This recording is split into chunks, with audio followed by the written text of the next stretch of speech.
Hello, good evening everyone. Good evening, good evening. नमस्कार। हाँ जी। Kidney भी टेस्टीज जैसी, एक बच्चा लिख रहा है। भाई ऐसे कैसे? किडनीज बीन के आकार की, राजमा जैसी होती है। टेस्टीज अंडाकार है भाई, oval. Yes lub dub army, good evening. Hello, lub dub army की जय हो भाई। Yes yes yes, good evening, खुश रहिए बेटा। हाँ जी। नाम नहीं ले पाऊंगी बेटा, इतने सारे बच्चे हैं कि फिर मैं जिसका नहीं ले पाती हूँ मुझे गिल्ट हो जाता है यार, उस बच्चे को बुरा लगा होगा, इसलिए किसी का मत लो। हम्म। हम्म। गुड इवनिंग बेटा, मैं अच्छी हूँ, आप कैसे हैं? 3D अभी इनके नहीं ऐड हुए हैं, बोल दिया है मैंने, हो जाएंगे। राम राम बेटा। Good evening. नमस्कार। घर में शादी है? नोट्स कैसे बनाए? लेक्चर देखते देखते बनाइए। लेकिन अगर आपको कहीं लग रहा है कि मैम की स्पीड के साथ थोड़ा हम कम कर पा रहे हैं, मैम की स्पीड के हिसाब से हम नहीं चल पा रहे हैं, तो कोई बात नहीं बेटा। आप बाद में मेरे साथ साथ तो आप नोट्स बनाते चलिए, लेकिन बीच बीच में आप जगह छोड़ दें। अगर आपको कहीं लगता है कि हम बाद में कर पाएंगे, अभी नहीं हो पाया है, वो आप क्लास के बाद जब रिवाइज करते हैं या लेक्चर को एक बार फिर से देख लीजिए, वहां पर रोक करके वापस से अपने नोट्स बना लीजिए। यस। पर कोशिश यही करिए कि आप मेरे साथ साथ चलिए प्लीज। वास्तु बिल्कुल ठीक है बेटा। You score 40 on 40। नाइस। मेरे लिए एक गाना है। हाँ जी। अब तुम सा जहां में कोई नहीं है, हम तो तुम्हारे हो बैठे। हाँ, ऐसा आज के लिए बड़ा ट्रेंडिंग है। तुम कहते हो कि ऐसे प्यार को भूल जाओ, भूल जाओ, हम तेरे प्यार में सारा आलम खो बैठे। या फेवरेट, हाँ आजकल बहुतों का चल रहा है। चलिए, सो ह्यूमन रिप्रोडक्शन हमारा चैप्टर चल रहा है, आज है लेक्चर नंबर 4। अभी तक हमने जो भी पढ़ा है पिछले 3 लेक्चर्स में सबको क्लियर है? एक बार क्विक रिवीजन कर लेते हैं। लेक्चर नंबर 1 में हमने बात की थी कि मानव जनन की क्या विशेषताएं हैं, जनन क्या होता है। तो जनन एक ऐसी प्रक्रिया है जिसमें कोई भी जीव अपनी जैसी संततियां उत्पन्न करता है, जिससे कि उसकी जो प्रजाति है, स्पीशी है, वो चलती रहे। ठीक है। फिर हमने देखा था कि मानव जनन की जो विशेषताएं वो ये कि वो लैंगिक होता है, सेक्सुअल रिप्रोडक्शन करते हैं। दूसरा वो विविपेरस होते हैं। विविपेरस मतलब कि मतलब वो बच्चे पैदा करते हैं, दे आर नॉट ओवीपेरस, वो अंडे नहीं देते हैं, हम बच्चे देते हैं। ठीक है ना? ठीक है। इसके बाद बेटा हम लोगों ने बात की थी कि जो जननांग होते हैं, जो रिप्रोडक्टिव ऑर्गन्स होते हैं, वो 2 प्रकार के होते हैं। एक होते हैं आपके प्राथमिक जननांग, दूसरे होते हैं आपके द्वितीयक जननांग। प्राथमिक जननांग बेटा वो होते हैं जहां पर युग्मकों का निर्माण होता है और जनन संबंधी जो भी हॉर्मोन्स हैं वो बनते हैं और रिलीज होते हैं। लेकिन द्वितीयक जननांग बेटा वो होते हैं, प्रखर कौशल भी दिख रहे हैं मुझे आज, जिन्होंने कल टॉप किया था, if I am not wrong. हाँ, हमसे भी सॉन्ग सुन लीजिए, मेरा सपना है। बेटा मैं आपसे सॉन्ग सुन तो लूं, मेरा भी बड़ा मन है, लेकिन कैसे? हाउ? यहां तो आप केवल लिख सकते हैं, है ना? सॉन्ग सुनाना है तो या तो आप मुझे सॉन्ग अपना गाने के बाद टैग करिए स्टोरी पे, अगर मुझे वो दिख गई तो डेफिनेटली आई मेंशन इट, या बेटा आप सिलेक्शन लेकर के आइए और फिर यहाँ पे सबके सामने सॉन्ग सुनाइए। मणिपुर में प्रोटेस्ट चल रहे हैं बेटा, दुनिया में अभी बहुत कुछ हो रहा है, भारत में बहुत कुछ हो रहा है। यस, कुछ unfortunate things are going around us, क्या कर सकते हैं। यस। फिर बेटा हम लोगों ने बात की थी कि जो द्वितीयक जननांग होते हैं, द्वितीयक जननांग का काम होता है जो भी युग्मक आपके प्राथमिक जननांग ने बनाए हैं उसको, लक्ष्य नीट हिंदी प्लस बेटा मिल गया है, सबको मिल गया है, वो आपको अलग से परचेज नहीं करना है, वो कॉम्प्लीमेंट्री है लक्ष्य के साथ। अभी फिलहाल उसकी जो क्लासेस हैं वो यूट्यूब पे हो रही हैं, पहली क्लास सबकी यूट्यूब पे होगी। सेकंड जो क्लास होगी बेटा वो होगी आपके ऐप पर, सबको मिलेगा, डोंट वरी, बिल्कुल भी चिंता ना करें। ठीक है। फिर हमने कहा था द्वितीयक जननांग क्या करते हैं, जो युग्मक बने हैं उन युग्मकों को स्टोर करके रखते हैं, उनको मैच्योरेशन में हेल्प करते हैं, उनको परिपक्व करते हैं, और उसके बाद बेटा वो उसको रिलीज करते हैं या उनको ट्रांसपोर्टेशन में हेल्प करते हैं, परिवहन में उनकी मदद करते हैं। ठीक है, पहली चीज। फिर हम लोगों ने, ये था अपना पहला लेक्चर। फिर हम आए थे लेक्चर नंबर 2 में। लेक्चर नंबर 2 में हमने नर जनन तंत्र को डिटेल में पढ़ा था। हमने देखा था नर जनन तंत्र के अंदर जो प्राथमिक जननांग है वो एक जोड़ी वृषण है, अ पेयर ऑफ टेस्टिस, और द्वितीयक जननांग में बेटा सहायक नलिकाएं, सहायक ग्रंथियां और बाह्य जननेंद्रिय पाई जाती हैं। No issues, go ask papa to clean it, go out out. Okay okay, तुमसे अच्छे हैं, ठीक है। यहां तक हमने बात कर ली थी। फिर हमने देखा था वृषण की बाह्य संरचना, ठीक है, क्यों वो बॉडी से बाहर, ठीक है, उदर गुहा से बाहर वृषण कोश में पाए जाते हैं, क्योंकि उनको शुक्राणु निर्माण करने के लिए बॉडी टेम्परेचर से 2 से 2.5 डिग्री सेल्सियस टेम्परेचर कम चाहिए होता है, और इसके अंदर टेम्परेचर रेगुलेशन के लिए कुछ पेशियां मदद करती हैं जिनको हम डार्टस और क्रिमास्टे पेशियां कहते हैं, ठीक है। फिर हमने बेटा इसकी आंतरिक संरचना देखी थी लेक्चर नंबर 3 में। आंतरिक संरचना में हमने देखा था कि वृषण के अंदर, प्रत्येक वृषण के अंदर लगभग 250 पालियां पाई जाती हैं, ठीक है। इन पालियों के अंदर 1, 2 या 3, या यूं कह लो कि 1 से लेकर के 3 अति कुंडलित, है ना, सुपर कॉइल्ड नलिकाएं पाई जाती हैं जिनको हम शुक्रजनन या शुक्रजनक नलिकाएं कहते हैं, सेमिनिफेरस ट्यूब्यूल्स। ये सेमिनिफेरस ट्यूब्यूल्स के अंदर बेटा शुक्राणुओं का निर्माण होता है, और हमने इसकी भी संरचना देखी थी। एक वृषण पाली के अंदर 3 शुक्रजनक नलिकाएं हैं, तो शुक्रजनक नलिकाओं के बीच में बेटा जो खाली जगह उसको हमने अंतराल कहा था, अंतराली ऊतक उसमें भरा होता है, और उस अंतराली ऊतक में पाई जाने वाली कोशिकाएं या तो अंतराली कोशिकाएं हैं जिन्हें हम लेडिक कोशिकाएं भी कहते हैं, कल हमने क्वेश्चन भी किया था। दूसरा बेटा यहाँ पर आपकी कुछ प्रतिरक्षा सक्षम कोशिकाएं या इम्यूनो कॉम्पिटेंट सेल्स भी पाए जाते हैं इसी अंतराली ऊतक में। हमने ये भी देखा था कि जो आपकी शुक्रजनक नलिकाएं हैं इसमें 2 तरीके के सेल्स पाए जाते हैं। एक आपकी सर्टोली कोशिकाएं जिन्हें हम सस्टेंटाक्युलर या नर्स कोशिकाएं भी कहते हैं, दूसरी आपकी जर्म कोशिकाएं। ये जो जर्म कोशिकाएं हैं बेटा, ये जर्म कोशिकाएं आपके विभाजन करके, इनके अंदर डिवीजन होता है, और विभाजन करके, खुश रहिए शिवाजी महाराज, विभाजन करके बेटा ये शुक्राणुओं का निर्माण करती हैं।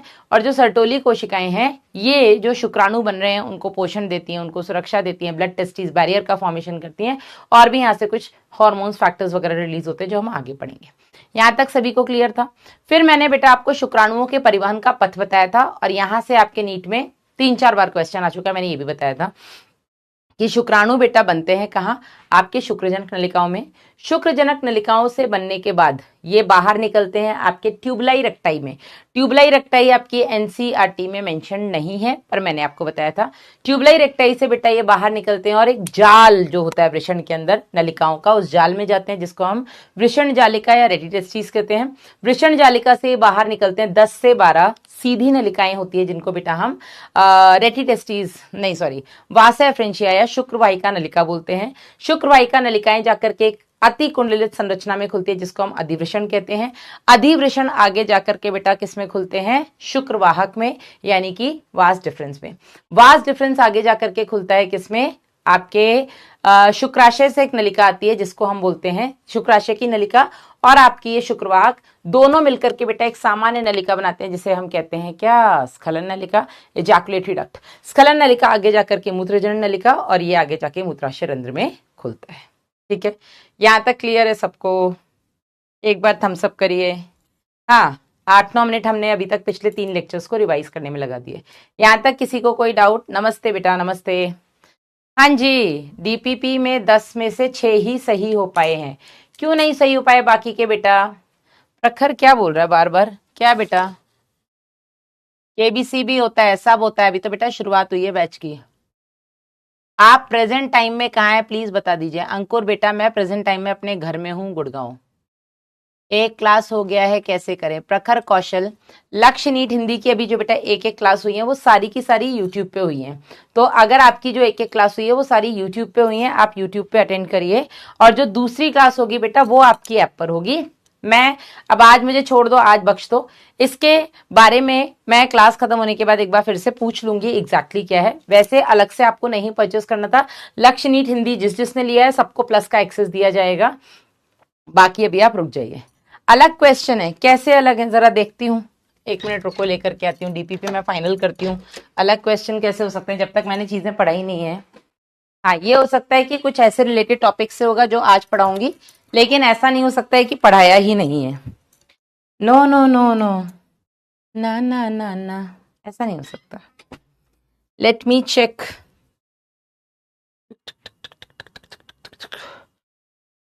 ओके। ना ना ना ना ना ना ना ना, सब कुछ पढ़ा है भाई, सब कुछ। निम्न में से पुरुष सहायक नलिकाओं के संदर्भ में विषम को चुनिए। ठीक है, सर्टोली कोशिकाओं का काम बता चुकी हूँ, दिए गए चित्र बता चुकी हूँ।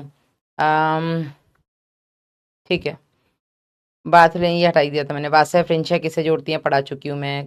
वृषण उदर गुहा से बाहर वृषण कोश में होते हैं। ठीक है, ये पढ़ा चुकी हूँ मैं। ये वाला ही पढ़ा चुकी हूँ। वृषण की लंबाई चौड़ाई बता चुकी हूँ बेटा। चित्र में आपको पढ़ा चुकी हूँ। यदि किसी कारण से वासय फ्रिंचिया बंद हो जाती है तो पढ़ा चुकी हूँ। प्रत्येक में 2 रिक्त स्थान है। ठीक है बेटा, आपके DPP 1 के जो भी 10 क्वेश्चन है, 10 के 10 मैं आपको क्लास में पढ़ा चुकी हूँ। एक भी ऐसा क्वेश्चन नहीं है जो मैंने आपको नहीं पढ़ाया है। ओते, हाँ जी। तो यू कांट से दिस कि मैम आपने नहीं पढ़ा है।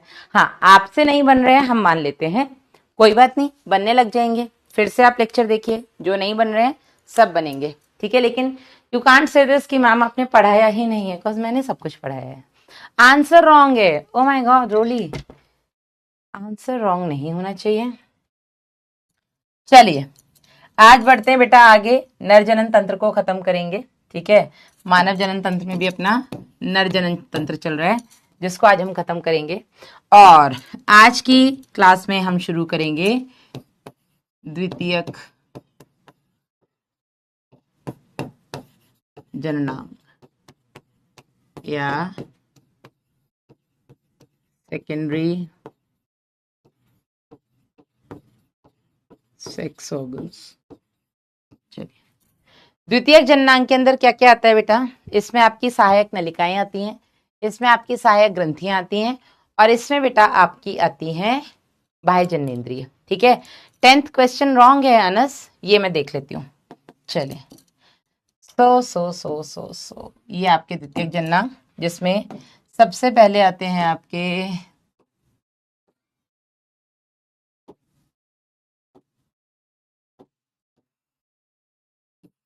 सहायक नलिकाएं, एसेसरी डक्ट्स। ये अभी आप दोबारा नहीं लिखिएगा प्लीज, मैं ऑलरेडी आपको लिखा चुकी हूं। इसमें हम पढ़ेंगे सहायक ग्रंथियों के बारे में,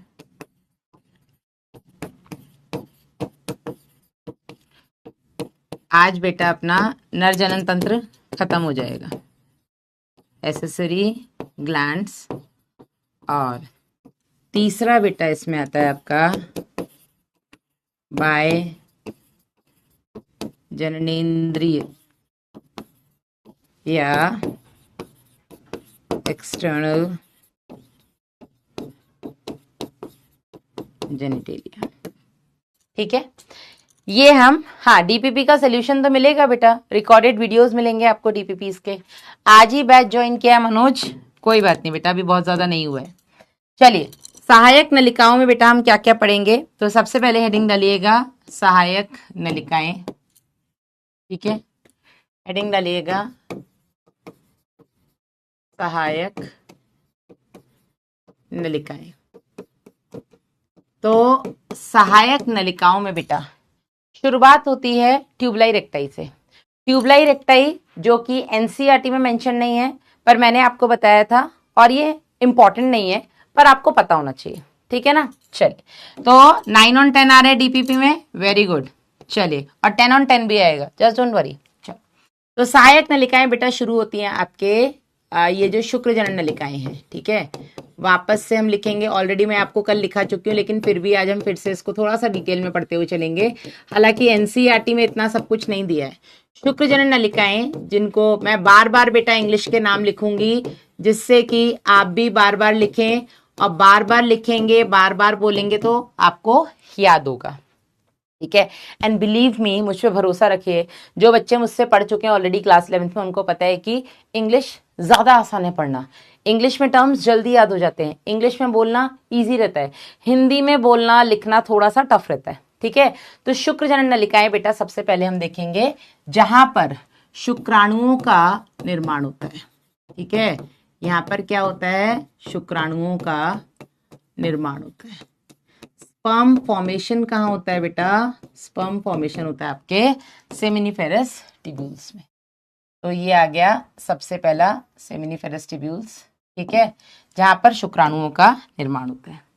सेमिनिफेरस ट्यूब्यूल्स से निकल करके शुक्राणु जाते हैं आपके ट्यूबुली रेक्टी, और इसे इंग्लिश में हम लिख देते हैं tubuli recti. This is not an NCERT, लेकिन आपको पता होना चाहिए।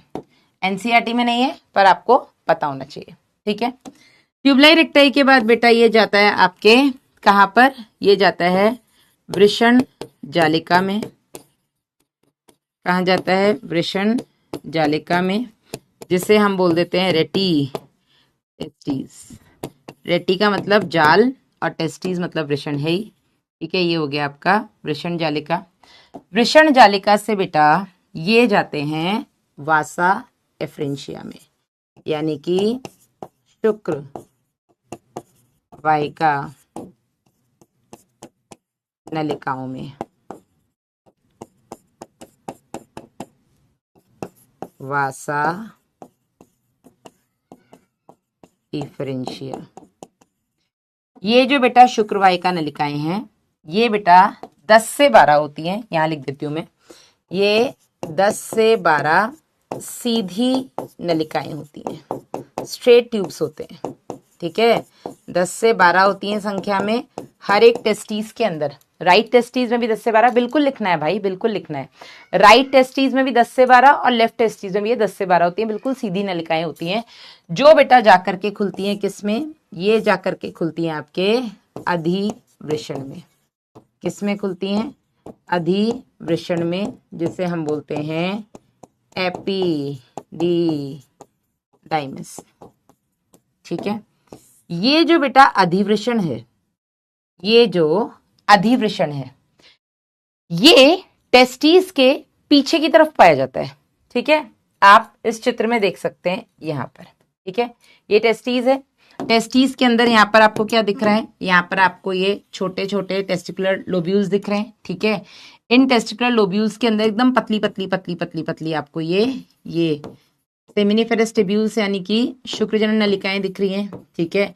ये शुक्रजनन नलिकाएं मिलकर के यहाँ पर बेटा ये जाल बना रही हैं, ठीक है, जिसको हमने ट्यूबुलाई रेक्टाई सॉरी आपका रेटी टेस्टिस बोल दिया।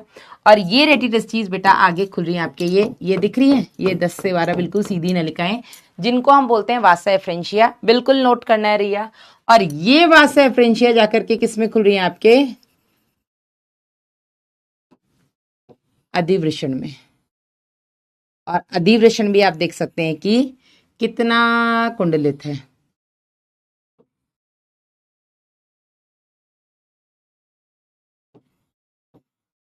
समझ में आया कि नहीं? समझ में आ रहा है कि नहीं? हाँ, तो ये जो अधिवृषण है बेटा, अधिवृषण में मैम मेरा डेली डेटा खत्म हो जाता है, यही बोलना चाह रहे हैं आशीष आप? क्लास की क्वालिटी जो है बेटा उसको थोड़ा सा कम कर लीजिए। मैम कल लिख लिया है संगीता, आई नो कल लिख लिया है, लेकिन आज मैं थोड़ा थोड़ा इसमें कुछ चीजें भी ऐड करवा रही हूँ ना, इसलिए दोबारा लिखना है, ठीक है। हाँ राधे, फिर से लिखिएगा। तो अधिवृषण बेटा क्या होती हैं? ये वृषण के, ठीक करूं पेन को,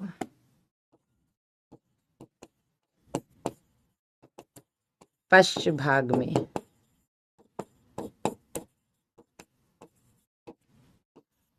अति कुंडलित,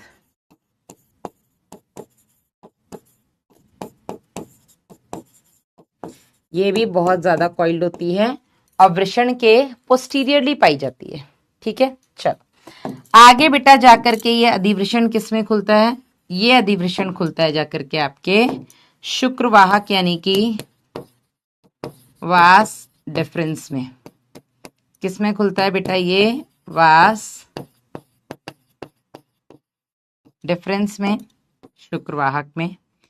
ये जो बेटा शुक्रवाहक है, अब ये शुक्रवाहक और इधर से शुक्राशय की नलिका, शुक्रवाहक और शुक्राशय की नलिका, ये दोनों बेटा, अच्छा पहले मैं ये लिख देती हूं, ये जो शुक्रवाहक होता है, ये शुक्रवाहक आपके वृषण कोश से इनग्वाइनल नलिका द्वारा, इनग्वाइनल नलिका का नाम दूर दूर तक एनसीईआरटी में नहीं है, इनग्वाइनल नलिका द्वारा उदर गुहा में जाता है और मूत्राशय के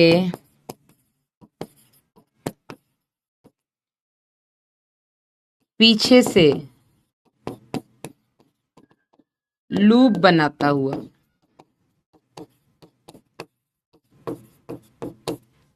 ठीक है, लूप बनाता हुआ इधर बेटा शुक्राशय की नलिका, इधर शुक्राशय नलिका,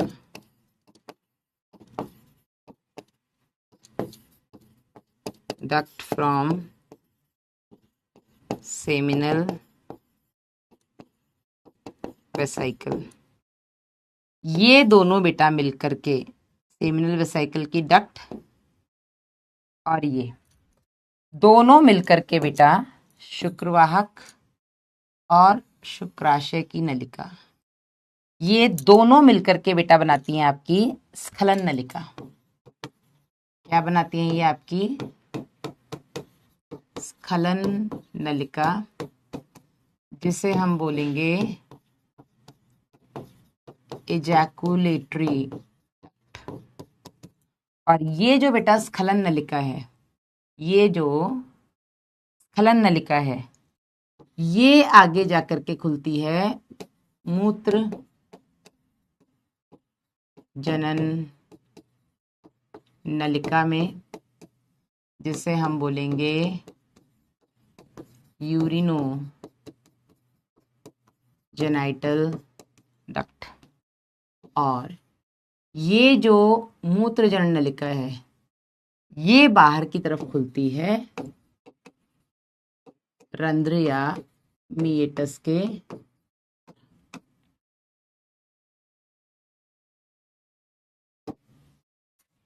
ये लिख लीजिएगा।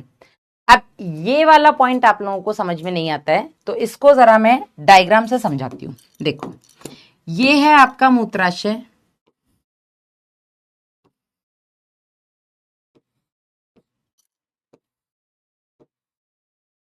ठीक है, ये हो गया क्या, ये हो गया मूत्राशय, जिसे हम यूरिनरी ब्लैडर कहते हैं, जिसमें यूरिन स्टोर्ड रहता है ना। थैंक यू आशीष।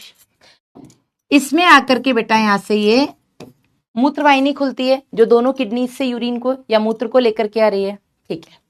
अब यहां बेटा जो आपकी ये टेस्टीज हैं, ठीक है, ये टेस्टीज हैं, यहां से ये अधिवृषण, और अधिवृषण के मैंने आपको 3 भाग बताए थे। जो इसका शीर्ष भाग होता है, इसको हम कॉर्पस कहते हैं, सॉरी कैपुट कहते हैं। कैप सर पे रहती है, शीर्ष में कैप। अभी लिखने दूंगी बेटा, निशा 1 मिनट रुक जाना। कैपुट एपिडेमिस, बाकी का जो भाग होता है उसको हम कॉर्पस कहते हैं, और इसका जो अंतिम भाग होता है उसको हम कॉडा का मतलब होता है पूंछ, कॉडा एपिडेमिस कहते हैं। ये कॉडा एपिडेमिस जो है बेटा, ये आगे जाकर के खुलती है किसमें, ये जाकर के खुलती है आपके शुक्राशय वास डिफरेंस में, ठीक है। ये क्या हो गया बेटा, शुक्रवाहक यानी कि वास डिफरेंस, ठीक है। अब यहां पर बेटा जो शुक्रवाहक है, इधर बेटा आपका सेमिनल वेसाइकल पाया जाता है, ठीक है। इधर क्या है, ये आपका शुक्राशय है। शुक्राशय याद करिए, मैंने आपको सहायक ग्रंथियों में बताया था कि 3 ग्रंथियां होती हैं इसके पास, एक जोड़ी शुक्राशय, एक पुरस्थ या प्रोस्टेट ग्रंथि, और एक जोड़ी काउपर या बल्बोरेथ्रल ग्रंथि। प्रवीण अभी लिखने का टाइम दूंगी, एक बार डायग्राम से समझा दूं चीजों को साथ ही साथ, ठीक है। रुजदा डोंट वरी। इधर बेटा जो आपकी ये वास डिफरेंस आई है, ठीक है, ये वास डिफरेंस, और इधर बेटा ये शुक्राशय की नलिका, ये दोनों मिलकर के, इधर से ये वास डिफरेंस, इधर से ये शुक्राशय की नलिका, जहां ये दोनों मिलते हैं बेटा, इसको हम बोल देते हैं स्खलन नलिका। समझ में आया कि नहीं? स्खलन नलिका का कंसेप्ट क्लियर है या नहीं, पहले मुझे ये बता दो। स्खलन नलिका का कंसेप्ट क्लियर है या नहीं है, पहले मुझे ये बता दो। स्खलन नलिका किससे बनती है? नोट अभी करने दूंगी इमरान बेटा, पहले मुझे बता दो ये समझ में आया कि नहीं आया। ये डायग्राम मत बनाओ, कॉज मैं ऑलरेडी ये डायग्राम बनवा चुकी हूँ कल, है ना। ये सिर्फ समझाने के लिए, ये मैं सिर्फ समझा रही हूँ, ये डायग्राम बनाना नहीं है। समझ में आ रहा है कि नहीं? एक बार थम्स अप कर दो ओते आकर्ष, हाँ एक बार थम्स अप कर दो, ये समझ में आया कि नहीं। स्खलन नलिका बनती कैसे है? आपका शुक्राशय, वहां से अब ग्रंथि है तो ग्रंथि कुछ ना कुछ निकालेगी तो नलिका से निकालेगी ना, तो शुक्राशय की नलिका और इधर बेटा आपका जो शुक्रवाहक है, जब ये दोनों नलिकाएं आपस में मिलती हैं तो इन दोनों के मिलने से बेटा जो नलिका बनती है उसको हम स्खलन नलिका कहते हैं। और ये स्खलन नलिका आगे जाकर के मूत्रजनन नलिका में खुलेगी। मूत्रजनन इसलिए क्योंकि यहीं से आपका मूत्र भी निकलने वाला है, मूत्राशय से मूत्र भी यहीं से जाएगा, और जो आपका वीर्य है जिसमें शुक्राणु और इन ग्रंथियों का स्राव होगा वो भी यहीं से जाता है, और ये आगे इसका रंध्र हो गया जिससे बॉडी से बाहर निकलेगा। अब बना लीजिए, मतलब लिख लीजिए। डायग्राम नहीं बनाना है, डायग्राम केवल समझाने के लिए मैंने बनाया है बेटा, ऑलरेडी मैं डायग्राम को समझा चुकी हूँ। हाँ जी, मैं पानी पी के आती हूँ, जल्दी बनाइए।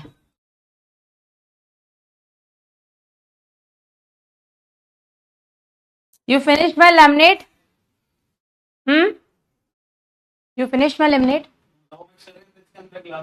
फ्रिज में? उफ, बेबी बे। Lemonade I want. चलो बाहर जाओ and don't enter the kitchen.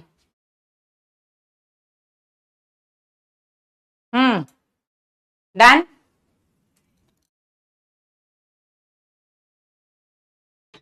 Prince Jain,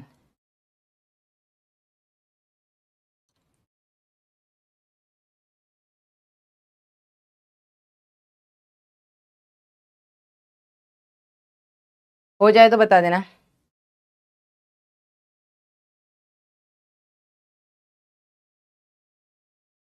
sperm vas deferens है, सेमिनल वेसिकल डस्ट में आता है क्या?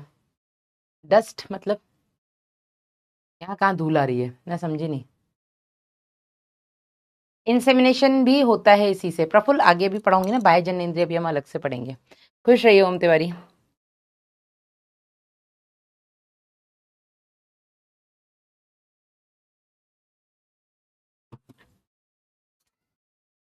एक बार सहायक नलिका के प्रोसेस को रिपीट कर दीजिए, एक बच्चा बोल रहा है।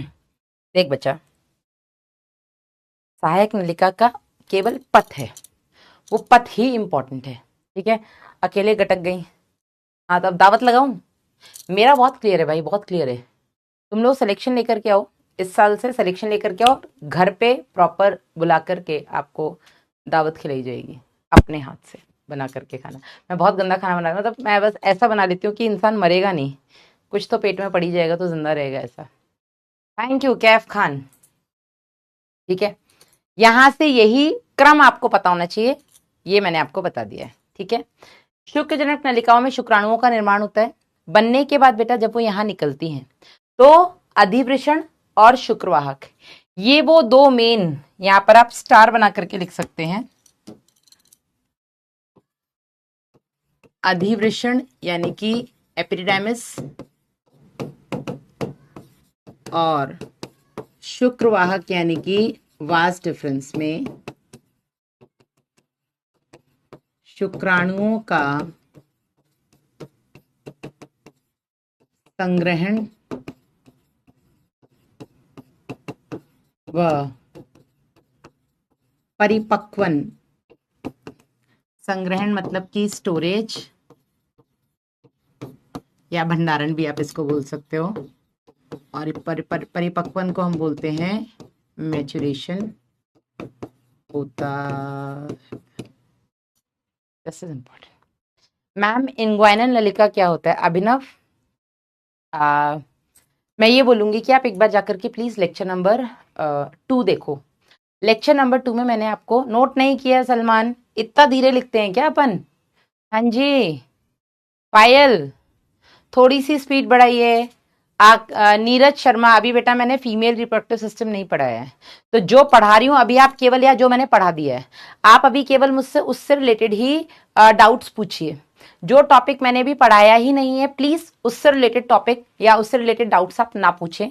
रीजन बीइंग कि मैं नहीं बताऊंगी। क्यों बताऊं? आपने कहीं से पढ़ लिया है तो आप पूछ लेंगे, ठीक है, आपको शायद मैं बताऊं तो आपको समझ में आ जाए, लेकिन बाकी बच्चों को जिन्होंने कुछ पढ़ा ही नहीं उससे रिलेटेड मैं बोलूंगी तो उनको कुछ समझ में भी नहीं आएगा। इसलिए प्लीज जो मैं पढ़ा चुकी हूं, जो मैं पढ़ा रही हूं, इससे रिलेटेड डाउट आप मुझसे पूछ सकते हैं। जो मैं पढ़ाने वाली हूं प्लीज अभी उससे रिलेटेड डाउट्स आप मुझसे ना पूछिए। लूप मैडम आपने क्या बोला है ना, लूप बनाता है, लूप बनाता है। देखो बेटा यहाँ पे ये आप डायग्राम देख सकते हैं।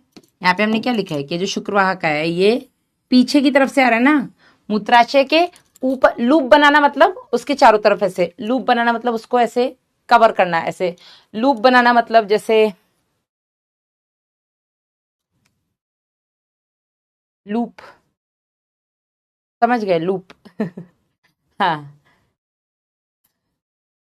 एनसीईआरटी में भी देखो ये आ रहा है ऊपर की तरफ, और ऊपर से आकर के ये मूत्राशय के ऊपर से लूप बनाते हुए निकल रहा है। ठीक है, इधर से ये आपका शुक्राशय। एम्पुला बहुत बच्चे पूछ रहे हैं मैडम एम्पुला क्या होता है, एम्पुला क्या होता है बेटा? एम्पुला का मतलब होता है फूला हुआ भाग। ठीक है, एम्पुला वर्ड अगर आप कहीं पर भी सुनेंगे जिसको हम तुम्बिका बोल देते हैं, इसका मतलब होता है फूला हुआ भाग। ठीक है, थोड़ा सा फूला हुआ या फैला हुआ भाग। ठीक है, तो यहाँ पर आप देख सकते हैं कि ये जो आपकी शुक्रवाहक है, इसका जो अंतिम भाग है शुक्रवाहक का, ये थोड़ा सा, बाकी नलिका आपकी पतली है लेकिन ये अंतिम भाग थोड़ा सा फूला हुआ है। इसी फूले हुए भाग को बेटा हम एम्पुला कह देते हैं। ठीक है, हाँ, लपेटना sort of. Tejaswini, yes, ambition library, Tejaswini, thank you यार। हाँ, डन। चलिए, ये हो गई बेटा आपकी सहायक नलिकाएं। अब हम आगे बढ़ते हैं, हेडिंग डालिएगा सहायक ग्रंथियां। सहायक ग्रंथियां,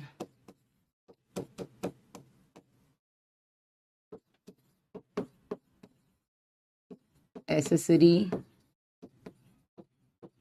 ग्लैंड्स।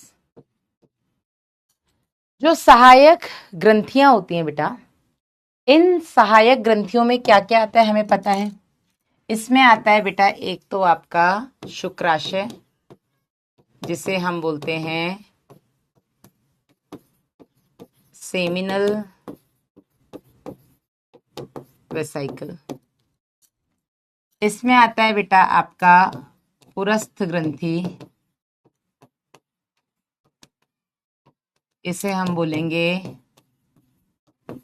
Prostate gland. और इसमें आती है बेटा आपकी काउपर या बल्बो यूरेथ्रल ग्रंथि। काउपर्स और बल्बो यूरेथ्रल। ठीक है, नो साउंड।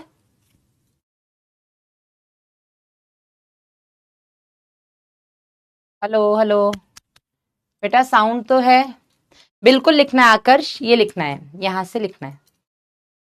ठीक है, सहायक ग्रंथियों से जो बेटा स्राव आता है, सहायक ग्रंथियों से आने वाले स्राव को हम शुक्र सॉरी क्या बोलते हैं, सेमिनल प्लाज्मा या शुक्राशय प्लाज्मा कहते हैं। ठीक है, सहायक ग्रंथियों, इनके स्राव को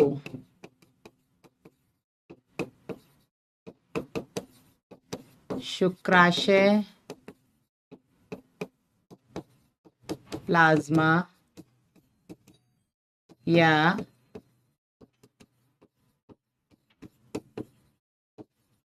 सेमिनल प्लाज्मा कहते हैं।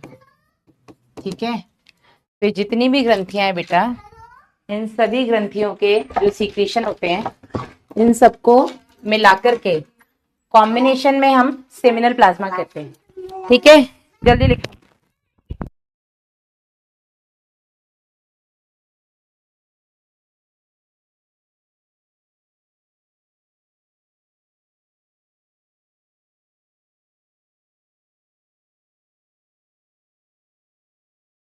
डन।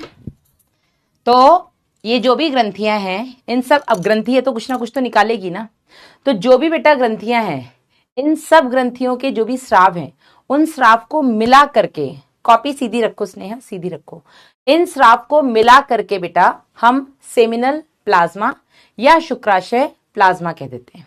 ठीक है, यहां तक क्लियर है? चलो अब इसमें बेटा जो आपका शुक्राशय यानी कि सेमिनल वेसिकल है, इस सेमिनल सबसे ज्यादा अमाउंट में बेटा जो सीक्रेशन वो सेमिनल वेसिकल का होता है। Abhishek plumber, Vasu close the door, Vasu close the door, अंदर चले जाइएगा भैया।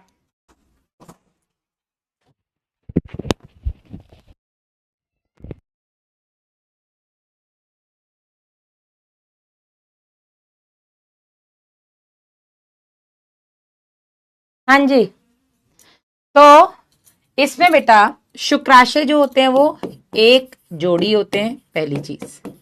ठीक है, शुक्राशय जो होते हैं पेयर्ड होते हैं, बताया था मैंने आपको। इसमें केवल और केवल आपका ये पुरस्थ ग्रंथि या प्रोस्टेट ग्लैंड ऐसा है जो कि पेयर्ड नहीं होता है। हाँ, क्या वॉइस प्रॉब्लम आ रहा है? वॉइस नहीं आ रही है?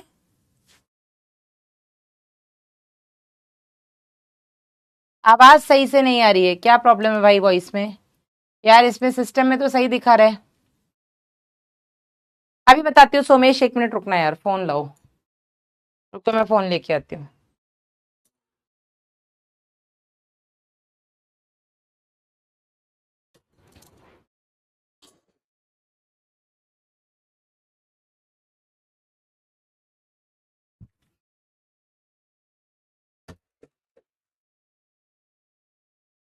हम्म,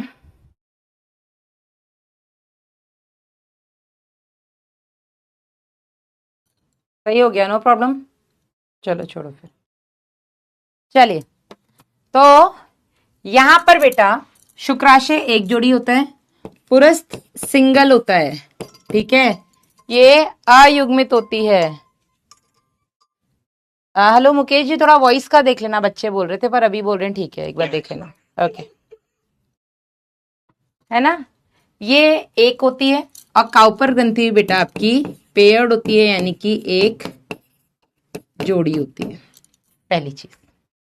दूसरी चीज बेटा, शुक्राशय जो होते हैं ये आपके यूरिनरी ब्लैडर के पश्च में होते हैं, पश्च यानी कि पोस्टीरियर, पीछे की तरफ। ठीक है, पुरस्थ ग्रंथि आपकी मूत्राशय के अधर में, बेस में,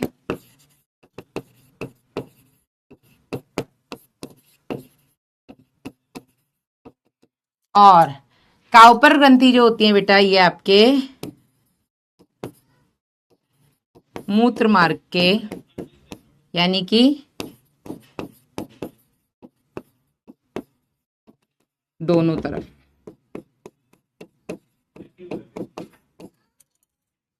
ठीक है, तो अगर हम इसकी लोकेशन एक बार आपको डायग्राम की हेल्प से समझाएं, ये डायग्राम आप बना सकते हैं। तो यहां पर बेटा ये हो गया आपका मूत्राशय, ठीक है, ये मूत्रजनन नलिका। तो इसके पीछे की तरफ ये हो गया बेटा आपका शुक्राशय। ठीक है, बेस में हो गया आपका प्रोस्टेट ग्रंथि, और इधर छोटी सी हो गई आपकी काउपर ग्रंथि। तो वी कैन नेम देम। ये हो गया आपका शुक्राशय, सेमिनल, कल डायग्राम बनवाया लेकिन ये आप बना सकते हैं वेसाइकल। ये हो गई आपकी पुरस्थ या प्रोस्टेट ग्लैंड, और मूत्र मार्ग के दोनों तरफ हो गई बेटा आपकी ये काउपर या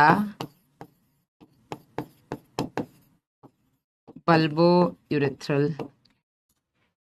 ठीक है, हाँ 3D में समझाइए, 3D बेटा कल मैंने परसों दिखाया था शायद इसका। हाँ, नोट करिए बेटा, ये डायग्राम बना लेना एक बार, है ना। ये आपका मूत्राशय है, यूरिनरी ब्लैडर, यूरिनरी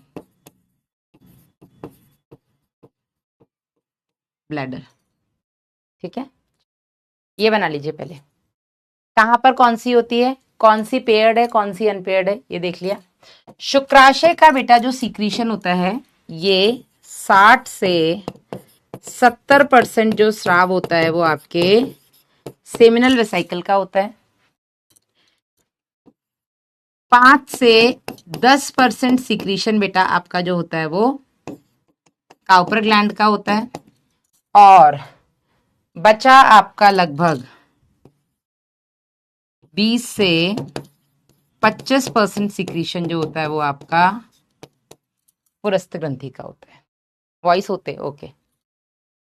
अब शुक्राशय के स्राव में क्या होता है, इसमें होता है, इसके अगर हम घटक देखें, घटक यानी कि कंपोनेंट्स देखें कि इसमें क्या क्या पाया जाता है, कंपोनेंट्स। तो इसके कंपोनेंट से पाया जाता है बेटा फ्रक्टोज, इसमें पाया जाता है प्रोस्टाग्लैंडिन्स,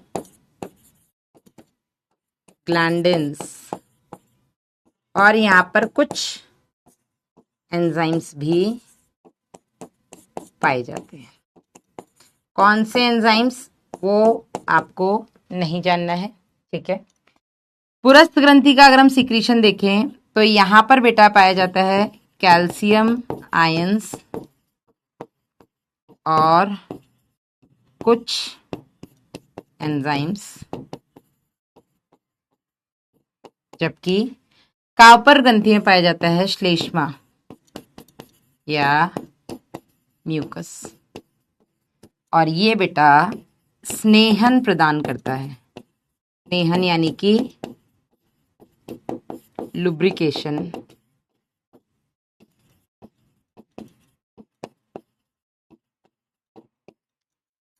लिख लो, एक एक चीज समझाऊंगी, पहले प्लीज लिख लीजिएगा। एक एक चीज समझाऊंगी, प्लीज पहले आप लिख लीजिएगा।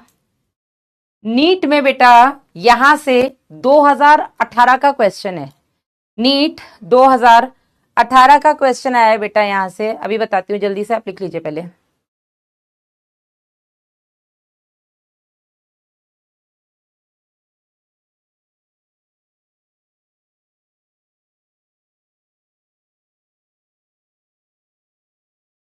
नम्रता सेन लिख रही हैं, मैडम आपके डायग्राम में ही बताया करो, वो ही समझ में आते हैं, बुक के डायग्राम समझ में नहीं आते हैं बेटा।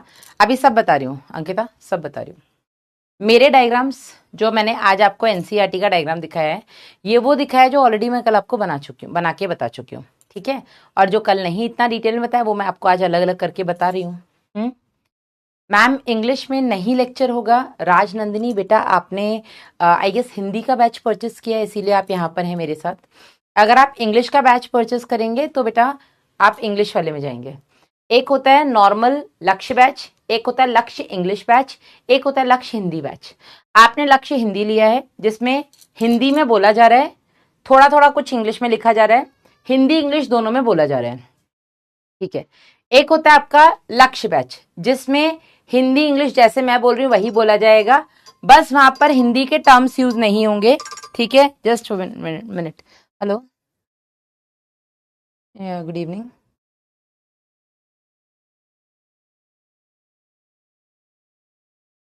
हाँ हाँ हाँ हाँ हाँ,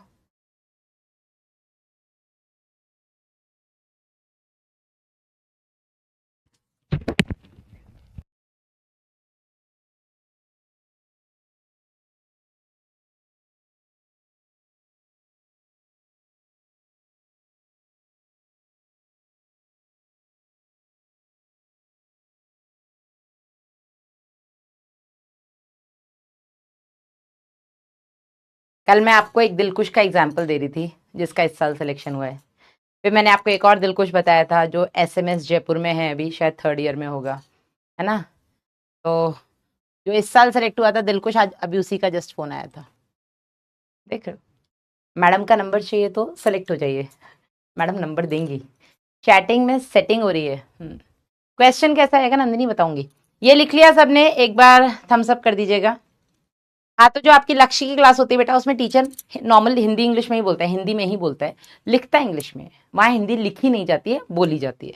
और जो प्योर इंग्लिश का बैच होता है बेटा, उसमें बोला भी इंग्लिश में ही जाता है, लिखा भी इंग्लिश में ही जाता है। ओते ओते मैम। हम्म। चलो डन है। चलो अब बढ़ते हैं आगे। ये हमने लिख लिया। देखो, नीट 2018 का क्वेश्चन है आपका। कब का? नीट 2018 का क्वेश्चन है। क्या कि आपका शुक्राशय प्लाज्मा का घटक बता दीजिए। शुक्राशय प्लाज्मा, जिसे हम बोलते हैं सेमिनल प्लाज्मा, क्या पाया जाता है इसमें भाई? तो शुक्राशय प्लाज्मा में पाया जाता है फ्रक्टोज, इसमें पाया जाता है कैल्शियम आयंस, और इसमें पाए जाते हैं कुछ एंजाइम्स। नीट 2018 का क्वेश्चन है ये आपका, डायरेक्ट एनसीईआरटी में एज इट इज दिया हुआ है। ठीक है, क्या क्या पाया जाता है सेमिनल प्लाज्मा में? इसमें पाया जाता है आपका फ्रक्टोज, कैल्शियम आयन, और आपके सर्टेन एंजाइम्स, कुछ एंजाइम्स। फ्रक्टोज की अगर अब हम थोड़े ज्ञान के बादल फाड़ेंगे, ठीक है, टॉपिक चला है तो बोलते हैं ना, बात चली है तो दूर तलक जाएगी भाई साहब, है ना, इसलिए बात चलाओ मत, और चला रहे हो तो भाई ले जाने की हिम्मत रखो। थोड़े से अगर ज्ञान के बादल फटे तो आपको ये चीज पता होनी चाहिए कि जो फ्रक्टोज है, फ्रक्टोज ये फीमेल रिप्रोडक्टिव ट्रैक्ट में कहीं नहीं पाया जाता है। Thank you Salman. फ्रक्टोज मादा जन्नांग में नहीं पाया जाता है। ठीक है मैम, कैल्शियम नहीं पाए जाते हैं। अनिल तो क्या पाया जाता है? जो आपको आता है वो लिख लो। आई बताऊंगी लुब्रिकेशन का मतलब। आरती, फ्रक्टोज बेटा फीमेल रिप्रोडक्टिव सिस्टम में कहीं नहीं पाया जाता है। फ्रूट शुगर है, वेरी गुड अनुराग। फ्रक्टोज का एक्चुअल में काम होता है, ये शुक्राणुओं को ऊर्जा प्रदान करने का काम करते हैं। ठीक है, इनका काम क्या है? शुक्राणुओं को ऊर्जा देना। ठीक है, शुक्राणुओं को पोषण देना हम बोल सकते हैं, जिससे कि उनको ऊर्जा मिलेगी। यही फ्रक्टोज है बेटा जो रेप का कंफर्मेशन करता है। किसी भी फीमेल के साथ रेप हुआ है, नहीं हुआ है, अगर किसी मादा जन्नांग में फ्रक्टोज पाया जाता है, दैट मीन्स रेप, बलात्कार कंफर्म है। ठीक है, और अगर फ्रक्टोज नहीं है मतलब रेप नहीं हुआ है। समझे या नहीं? समझे या नहीं? जल्दी से लिख लो। Are you guys going somewhere swimming?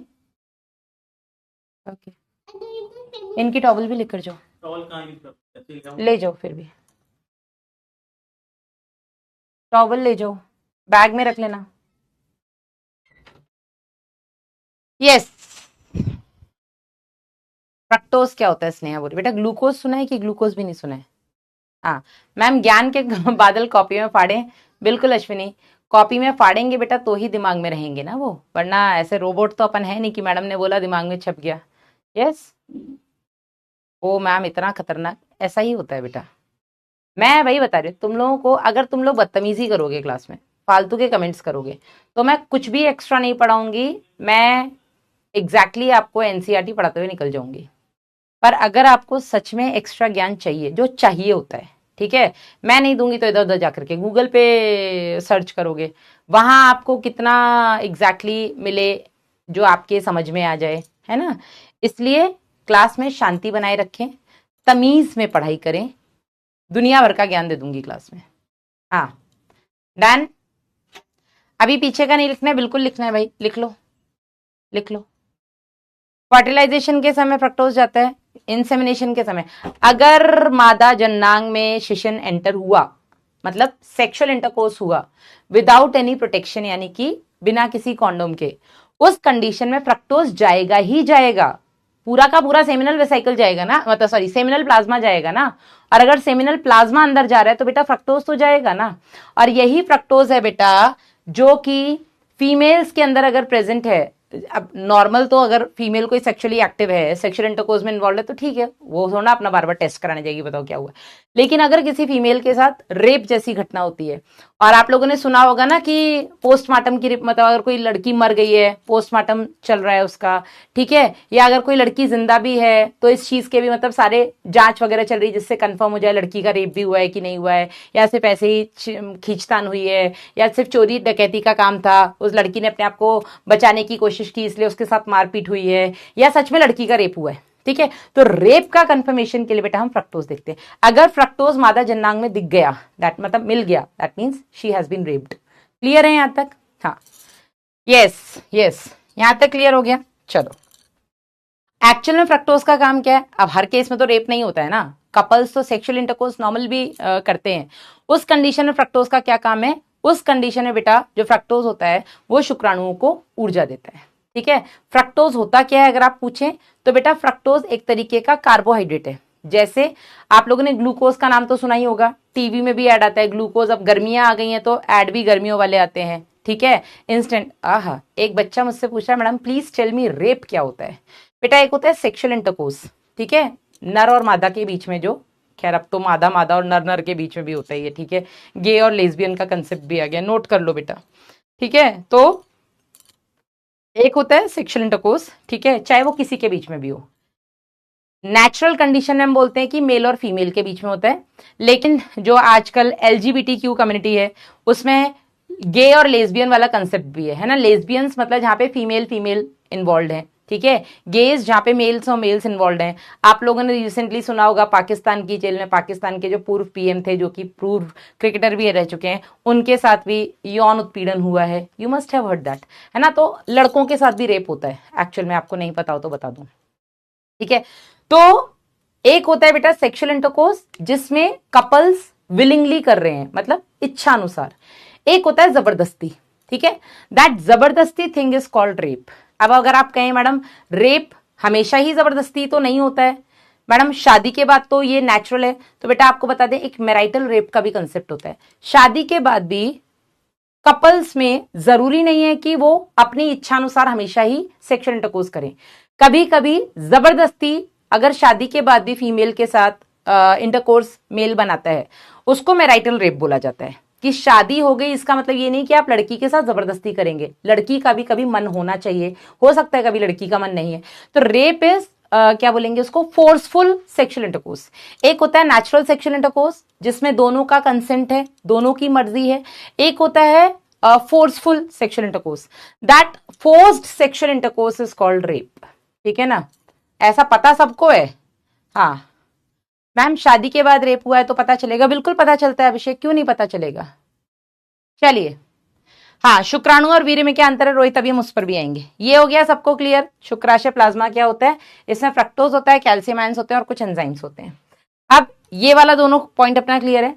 तीसरा पॉइंट अगर हम देखें, जो आपकी तीसरी ग्रंथि है काउपर ग्रंथि, काउपर ग्रंथि का जो स्राव होता है वो सबसे कम मात्रा में होता है, मात्र 5 से 10 पर। यस, शिरैया movie, I have not seen the movie, लेकिन उसका जो ट्रेलर वगैरह है उसमें मैरिटल रेप का ही कंसेप्ट दिखाया है, ठीक है। नॉट ओनली शिरैया, मैरिटल रेप पे बहुत सारी मूवीज बनी है, क्योंकि एक्चुअल में हमारा समाज अब पढ़ लिख रहा है ना, पहले तो नहीं पढ़ा लिखा था, तो उनको पता ही नहीं था कि शादी के बाद भी रेप हो सकता है, मतलब आपका हस्बैंड भी आपके साथ रेप कर सकता है अगर वो आपकी बिना मर्जी के साथ आपके साथ जबरदस्ती हो रही है, that is also rape and that is marital rape, ठीक है। और उस पर मूवीज अब तो बहुत सारी बनने लगी हैं, लोगों को जागरूक किया जा रहा है उन सब बातों में, ठीक है। अब हम आते हैं बेटा आपके काउपर ग्रंथि के स्राव पे, ठीक है। काउपर ग्रंथि का स्राव जो होता है बेटा, इसका काम होता है स्नेहन यानी कि लुब्रिकेशन प्रोवाइड करना, ठीक है। आइए, ये सिर्फ समझाने के लिए बता रही हूं, ये लिखना नहीं है, ठीक है, ये लिखना नहीं है, राइट नहीं करना है इसको, ठीक है, ओनली समझाने के लिए। काउपर ग्रंथि से बेटा आता है श्लेष्मा यानी कि म्यूकस। म्यूकस होता क्या है? म्यूकस एक चिकना सा स्राव होता है, ठीक है। हम लोगों ने लास्ट ईयर क्लास 11th में जब एपिथेलियल टिश्यू पढ़ा था तो वहां पर बेटा हमने ग्लैंडुलर टिश्यू भी पढ़ा था, यानी कि ग्रंथिल ऊतक भी पढ़ा था। ग्रंथिल ऊतक में बेटा हमने एक देखा था ग्रंथियों का विभाजन कोशिकाओं की संख्या के आधार पर, और कोशिकाओं की संख्या के आधार पर अगर हमने बात की तो हमने कहा था एक कोशिकी ग्रंथि होती है, बहुकोशिकी ग्रंथियां होती हैं। जो एक कोशिकी ग्रंथियां होती है उसमें हमने श्लेष्मा ग्रंथि पढ़ी थी, कलश कोशिकाएं, गोबलेट सेल्स, और हमने पैनेथ को भी आप छोड़ दीजिए।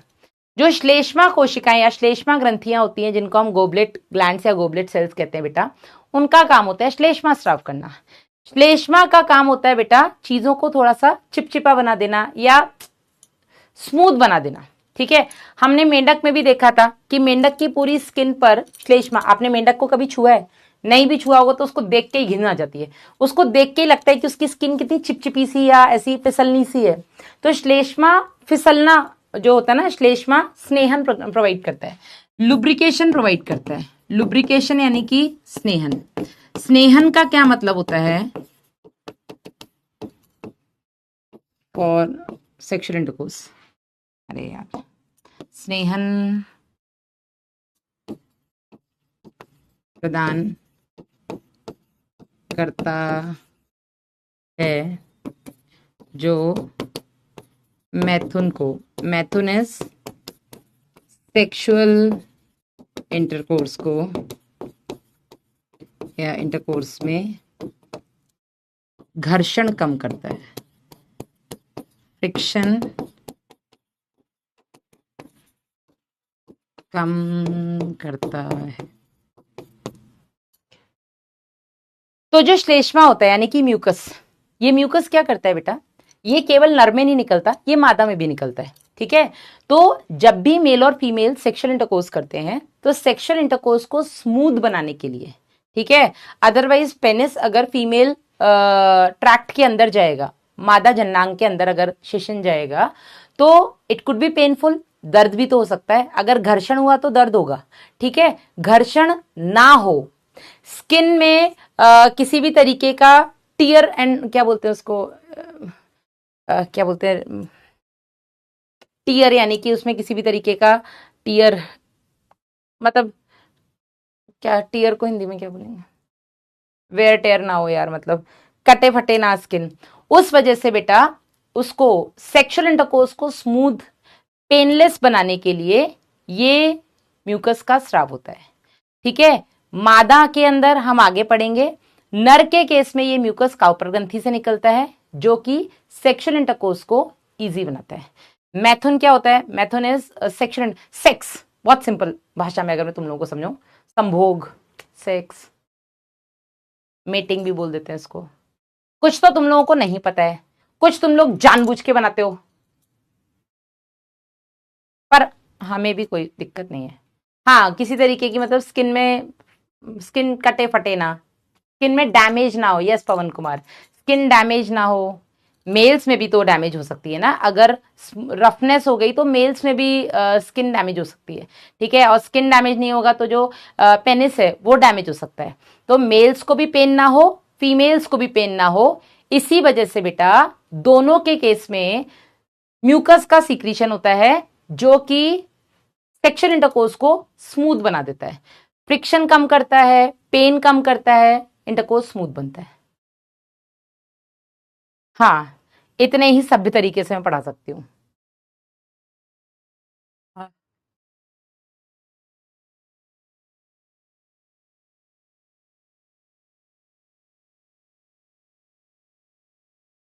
पापा आए तो तुम लोग यार, तुम्हें पता नहीं है चैप्टर चल रहा है, थोड़ा ईयरफोन लगा के बैठ जाया करो।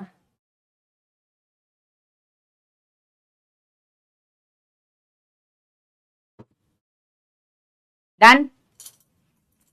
तो this is all about the ग्रंथि पार्ट, सहायक ग्रंथियां हमने देख ली। ठीक है,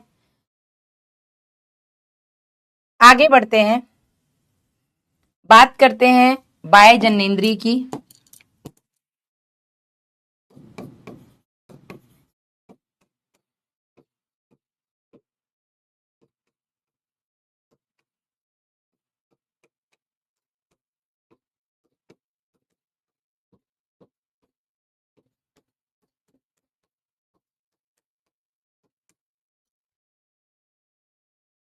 बाह्य जननेंद्रिय में आ जाता है बेटा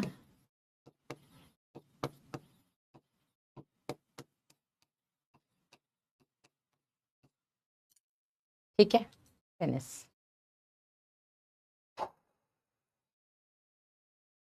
आशीष बोल रहे हैं ma'am what is biology. Bio का मतलब होता है जीव और लोगोस का मतलब होता है स्टडी। जीवों के अध्ययन को बायोलॉजी कहा जाता है या जीव विज्ञान कह दिया जाता है। ठीक है नोट करना है मैम इसे बेटा। हाँ जो जो मैं लिख रही हूँ वो नोट करना है। जो मैं नहीं मतलब जो नहीं नोट करना है वो मैंने क्लियर बोल दिया ना। जैसे यहाँ पे मैंने बोल दिया था ये नहीं लिखना है, ये सिर्फ मैंने बता दिया है। हाँ हाँ जेनजीज में बहुत फालतू के ट्रेंड्स चल रहे हैं, अभी अपन पढ़ाई पर फोकस करते हैं। शिशन क्या होता है बेटा। तो शिशन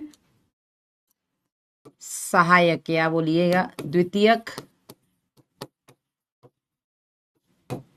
जननांग जो वीर्य को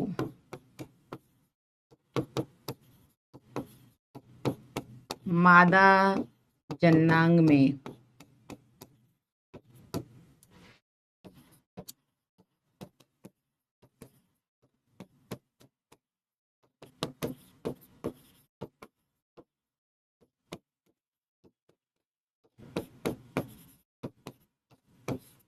ठीक है।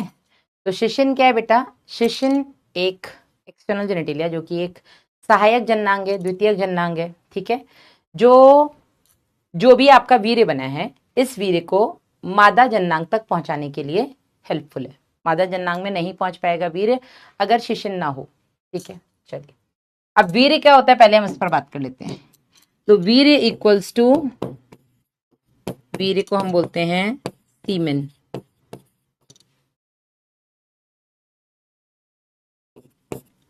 शुक्राणु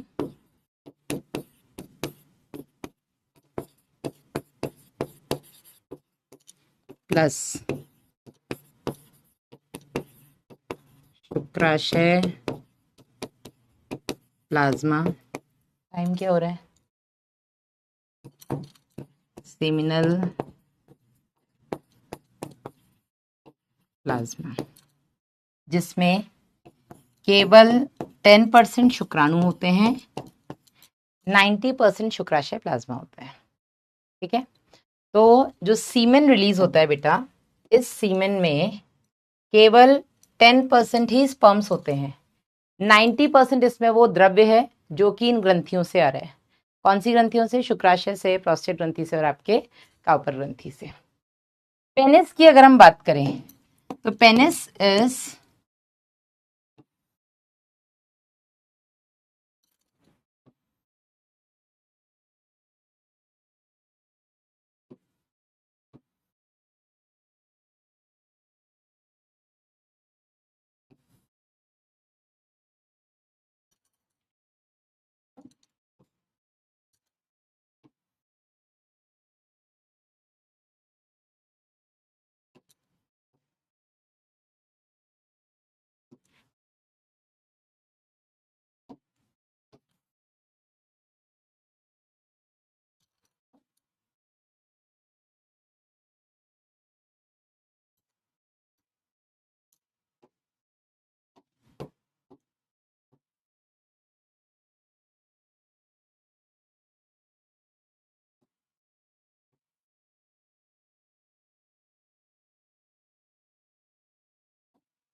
इस कॉर्पस स्पॉन्जियोसम।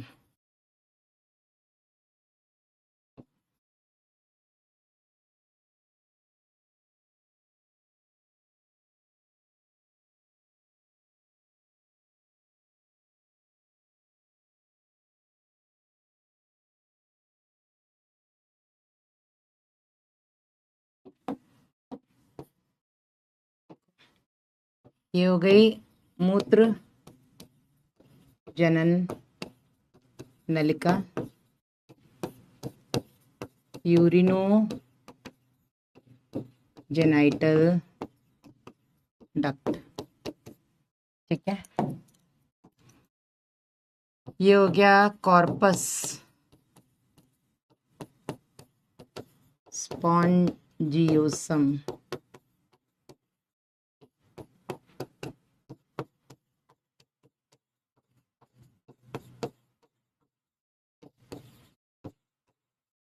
और इसके बाहर की तरफ होता है कॉर्पोरा कैवर्नोसा।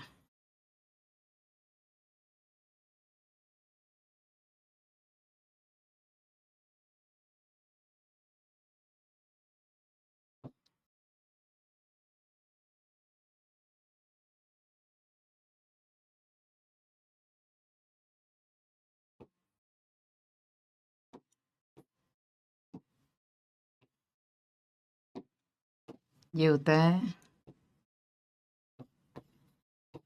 कॉर्पोरा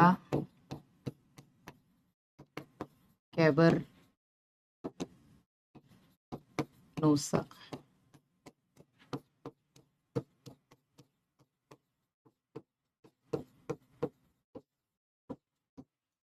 जिसमें ये दोनों मिलकर के उठान ऊतक बनाते हैं या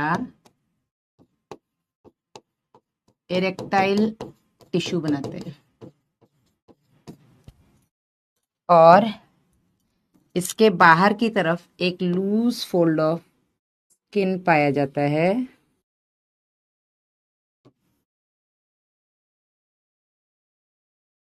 जिसको हम प्रीप्यूस या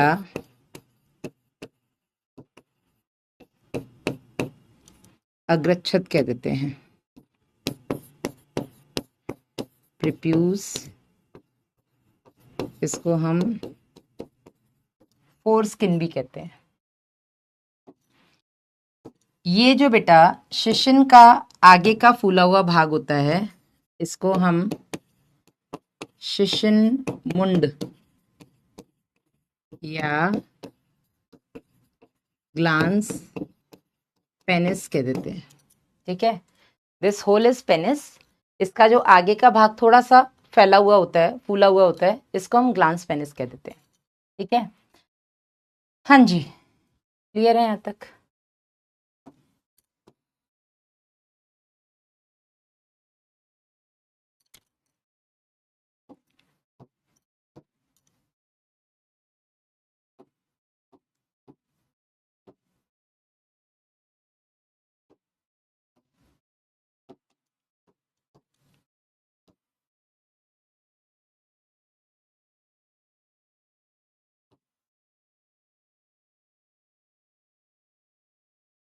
ऐसे ये बना लो एक बार।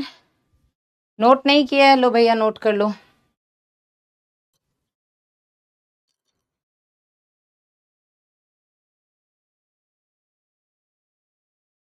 चैट ऑफ कर दूं? स्पाइरल नोटबुक है, चलेगा बेटा, कोई दिक्कत नहीं है। लो, इस टॉपिक में if you guys are feeling uncomfortable तो आई कैन स्विच ऑफ और I can off the chat. हाँ जी, ये चित्र बना लीजिए बेटा, फिर एक बार हम इसको समझा देते हैं। तो शिशन क्या है बेटा? ये सेकेंडरी सेक्स ऑर्गन होता है। ठीक है, द्वितीयक जननांग होता है मेल्स के केस में। जो नर के अंदर जो भी वीर्य बन रहा है, वीर्य किससे मिलकर बनता है? शुक्राणु और शुक्राशय प्लाज्मा से। उस वीर्य को बेटा ये मादा जननांग तक पहुंचाने में हेल्प करता है। जो पेनिस होता है बेटा, इसमें पेनिस में दो तरीके के उठान ऊतक पाए जाते हैं। ठीक है, जो इरेक्टाइल टिश्यू है ये क्या होता है बेटा, आप ये भी जान लो। ठीक है, जो उठान ऊतक होता है या इरेक्टाइल टिश्यू,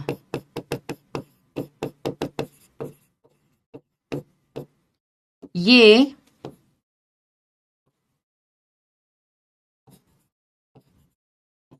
उत्तेजना के समय, ऐसे उत्तेजन होने पर, ठीक है, एक्साइटमेंट, या इसको हम सेक्सुअल अराउजल भी कह देते हैं,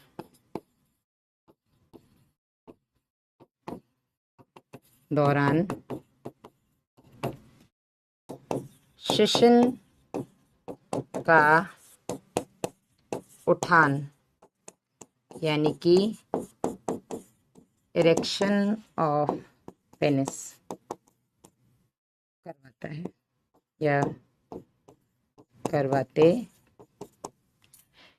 ये जो बेटा कॉर्पोरा कैवर्नोसा और कॉर्पस स्पॉन्जियोसम है, जिसमें मूत्रजनन नलिका कॉर्पस स्पॉन्जियोसम से निकलती है। अगर हम इसका क्रॉस सेक्शनल व्यू देखें, पेनिस का अगर हम क्रॉस सेक्शनल व्यू देखें तो कुछ इस तरीके का होता है, जिसमें ये वाला पार्ट हो गया बेटा आपका कॉर्पस स्पॉन्जियोसम, ठीक है, और पीछे की तरफ होता है बेटा इसमें कॉर्पोरा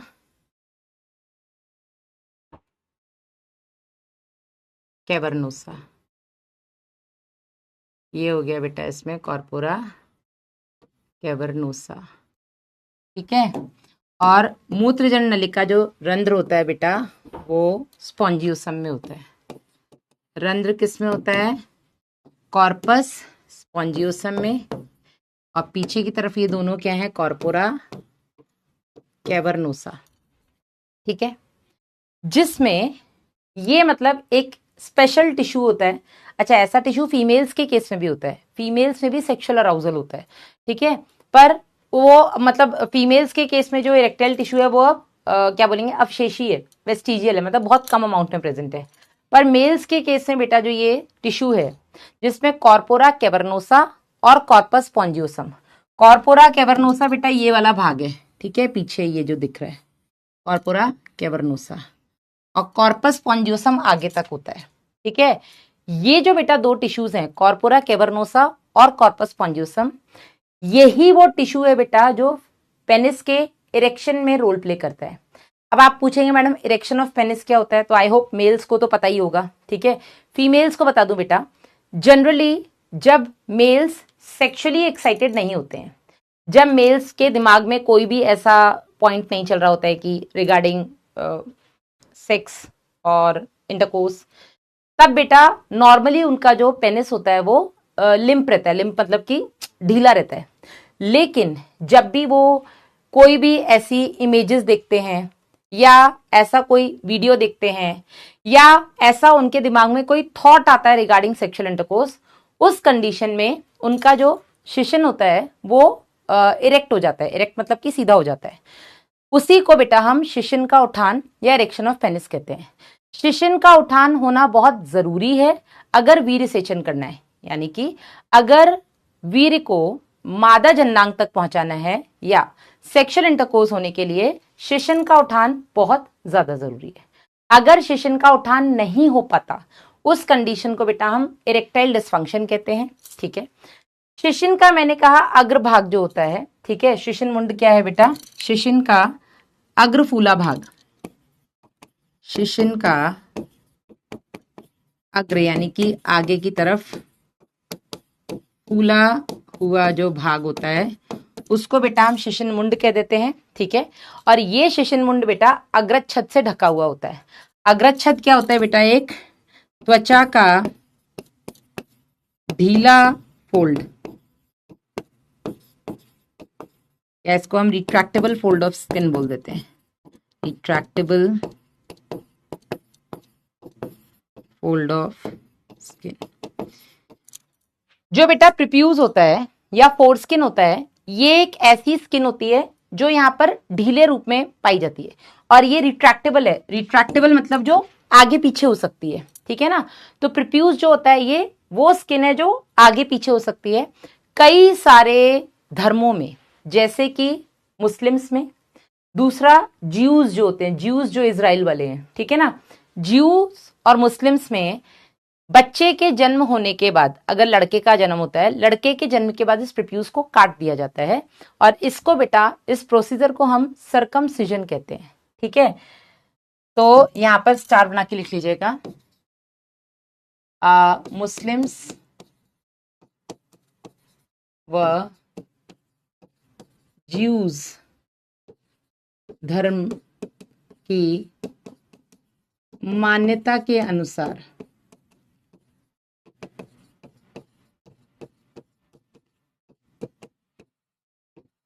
लड़के के जन्म के कुछ समय बाद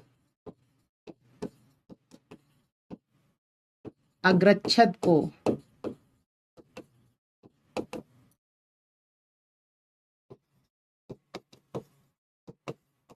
काट दिया जाता है और इस प्रोसीजर को बेटा हम सर्कमसिजन या खतना कह देते हैं। ठीक है, अब क्यों किया जाता है बेटा, तो इसका जो पर्पस है वो है हाइजीन। ठीक है, कि हाइजीन मतलब अगर प्रीप्यूज है यहाँ पर, तो क्योंकि प्रीप्यूज आगे पीछे हो रहा है तो अंदर किसी भी तरीके का, मतलब इस एरिया में किसी भी तरीके का इन्फेक्शन हो सकता है। ठीक है, इस एरिया में कौन सा कलर यूज करूं, black, blue, green, yellow, yellow.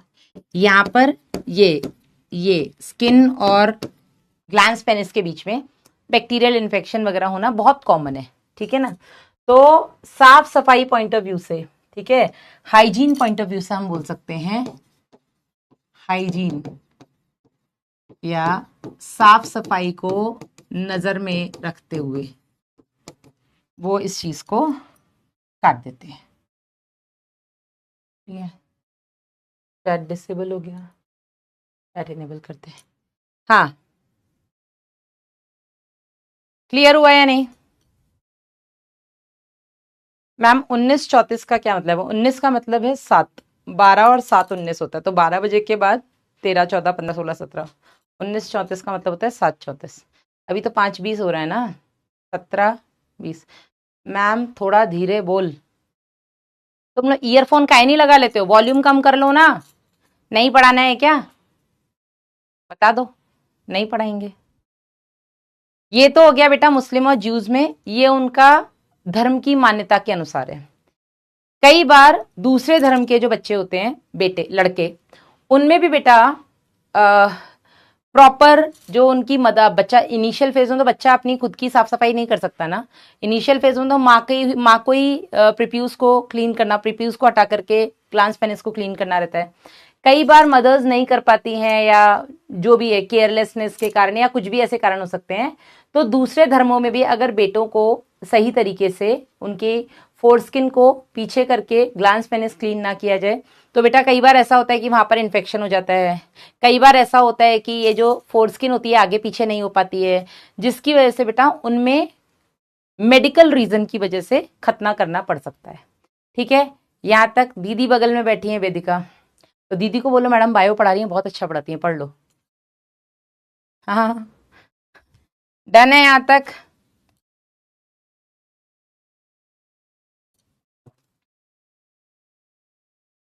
पढ़ाओ मैडम, मैं लाइब्रेरी में हूँ, ईयरबड्स लगे हुए हैं। विशन कुमार बोल रहे हैं मैडम आज डाउट्स मत देख लेना, आज बहुत खतरनाक डाउट्स हैं। मैम मैम थोड़ा धीरे बोलो, घर वाले पढ़ने लग रहे हैं ऐसा।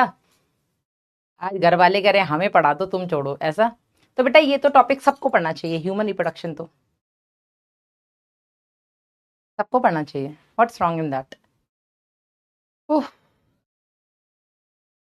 आप फिजिक्स लो, मतलब आप मैथ्स लो, बायो लो, कॉमर्स लो, आर्ट्स लो, कुछ भी लो दुनिया में, बच्चे पैदा करने तो सबको ही है ना, आज नहीं तो कल। हाँ, नहीं करने अलग बात है, लेकिन सेक्शुअल इंटरकोर्स तो हर कोई करेगा। ठीक है, आजकल कपल्स बहुत चूजी हो रहे, नहीं बच्चे नहीं करने, अपनी लाइफ एंजॉय करनी, करो भाई। पर अपनी लाइफ भी इंजॉय करे तो सेक्शुअल इंटरकोर्स तो कर ही रहे, तो उनको अगर बेसिक चीजें पता है तो व्हाट्स रॉन्ग इन दैट। चलो मैम एक लिख रहा है घर वाले बिना पढ़े पास है। ओके क्लियर है यहाँ तक बेटा? सब कुछ पढ़ा दिया मैंने, उठान तक बता दिया, सरकमसिजन बता दिया, दिस होल इज डन। चलिए अब एक बार एनसीईआरटी पढ़ लेते हैं। एनसीईआरटी क्या कहती है बेटा? एनसीईआरटी कहती है कि शिशिन पुरुष की बाह्य जननेंद्रिय होती है, ठीक है। ये विशेष प्रकार के ऊतकों की बनी है। ये जो विशेष प्रकार का ऊतक होता है बेटा, ये शिशिन के उद्घर्षण या उठान में सहायक होता है, ठीक है। उठान को यार उद्घर्षण भी बोल देते हैं, ये वर्ड अभी बताती हूँ, ठीक है। उद्घर्षण या उठान, उठान को ही हम उद्घर्षण भी बोल देते हैं, ठीक है। उद्घर्षण या उठान में सहायता प्रदान करता है और ये वीर्य सेचन को सुगम बनाता है। वीर्य सेचन मतलब मादा जन्नांग में वीर्य को भेजने में हेल्प करता है। इसका जो अंतिम वर्धित यानी कि फैला हुआ भाग होता है उसको हम शिशिन मुंड या ग्लांस पेनिस कहते हैं, जो एक ढीली त्वचा से ढका होता है जिसे हम अग्रच्छद कहते हैं। डन है। चलो जो सहायक ग्रंथियां हैं बेटा, इसके अंतर्गत क्या क्या आ जाता है? एक जोड़ा शुक्राशय, एक पुरस्थ ग्रंथि और एक जोड़ा काउपर या बल्बोरेथ्रल ग्रंथि, ठीक है। इनके स्राव को शुक्रीय प्लाज्मा या शुक्राशय प्लाज्मा कहते हैं, जिसमें फ्रक्टोज, कैल्शियम और कुछ एंजाइम्स होते हैं। ये बेटा आपके नीट 2018 में आ चुका क्वेश्चन है, ठीक है। इसके अलावा बल्बोरेथ्रल ग्रंथि क्या होती है? इसका जो सिक्रीशन होता है वो इंटरकोर्स के दौरान लुब्रिकेशन प्रदान करता है, जो कि इंटरकोर्स को सुगम बनाता है। हाइलाइटर से कीजिए ना मैडम। अरे प्रभु, ऐसे नहीं दिखता है क्या? हाँ मतलब क्या दिखता नहीं है? ठीक है होते। सिखा किसने दिया है तुम्हें हाइलाइटर? कौन यूज कर रहा है हाइलाइटर क्लास में? बताओ जरा, बात की जाए उनसे कि क्या सर। अब सर ही होंगे ये तो कंफर्म है मैडम तो कोई और है ही नहीं, ठीक है। यहां तक किसी को कोई दिक्कत नहीं है तो एक बार दिल दिल दिल दिल। मैम एड्स क्या होता है? एड्स मतलब एडवर्टीजमेंट। जब आप टीवी में कुछ सीरियल मूवी देखते हो तो बीच बीच में मूवी रुकती है, कुछ एडवर्टीजमेंट्स वगैरह आते हैं ना, दैट इज एड्स। पल पल पल हर पल हर पल कैसे कटेगा। अरे ये तो हो गए थे ना अपने, ये कहाँ से आ गया? चलिए हेडिंग डालिएगा मादा जनन तंत्र। इसी के साथ अपना नर जनन तंत्र खत्म होता है। हेडिंग डालिएगा मादा जनन तंत्र। दिल दिल दिल दिल में मची है मची, मची है हलचल। हेडिंग डालिएगा मादा जनन तंत्र या फीमेल रिप्रोडक्टिव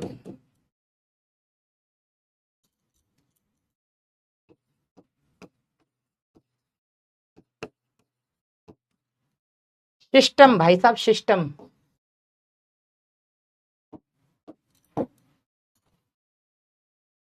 मादा जननांग में क्या क्या आता है? स्पर्म फॉर्मेशन बेटा बाद में पढ़ाऊंगी, अभी नर और मादा जनन तंत्र होगा, उसके बाद बेटा युग्मक जनन आपका टॉपिक शुरू होगा, ठीक है। चलो तो मादा जनन तंत्र में क्या क्या आता है बेटा?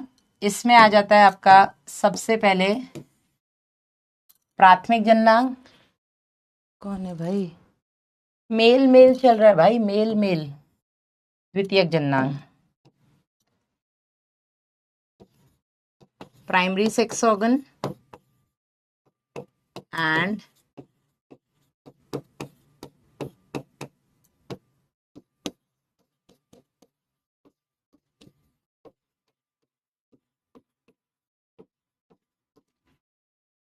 Secondary sex organ.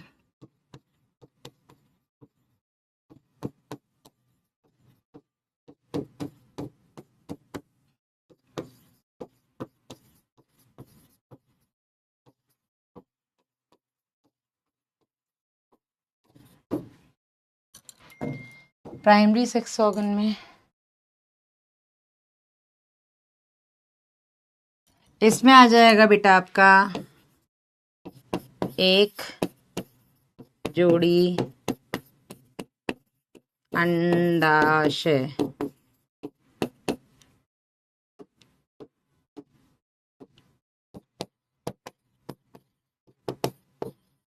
A pair of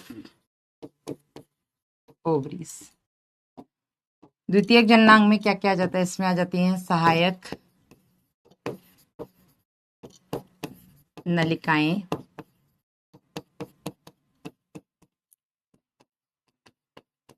accessory ducts. इसमें आ जाता है बेटा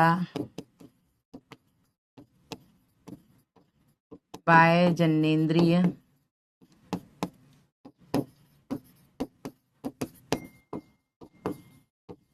एक्सटर्नल जेनिटेलिया, और इसमें आ जाती हैं स्तन ग्रंथियां या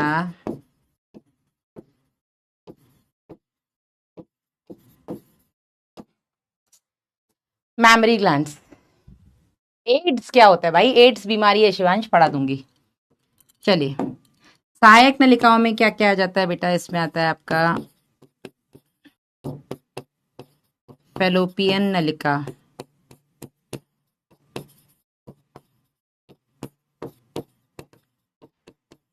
फैलोपियन ट्यूब। इसे हम अंडवाहिनी या डिंबवाहिनी भी कह देते हैं।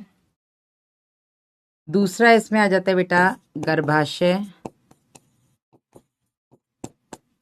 इसे हम यूटेरस या वूम या हिस्टेरा भी कह देते हैं। तीसरा आता है बेटा ग्रीवा, जिसे हम सर्विक्स कह देते हैं। चौथा हो गया आपका योनि, जिसे हम वेजाइना कह देते हैं। सर्विक्स और ग्रीवा, इन दोनों को मिला करके हम जन्म नाल या बर्थ कैनाल कहते हैं। क्यों कहते हैं नेक्स्ट क्लास में बताऊंगी। बाह्य जननेंद्रिय में क्या क्या आ जाता है बेटा? इसमें आ जाता है सबसे पहले मॉन्स प्यूबिस को हिंदी में क्या कहते हैं? Mons pubis, labia majora, labia minora, hymen and clitoris. Mons pubis को हिंदी में क्या बोलते हैं यार?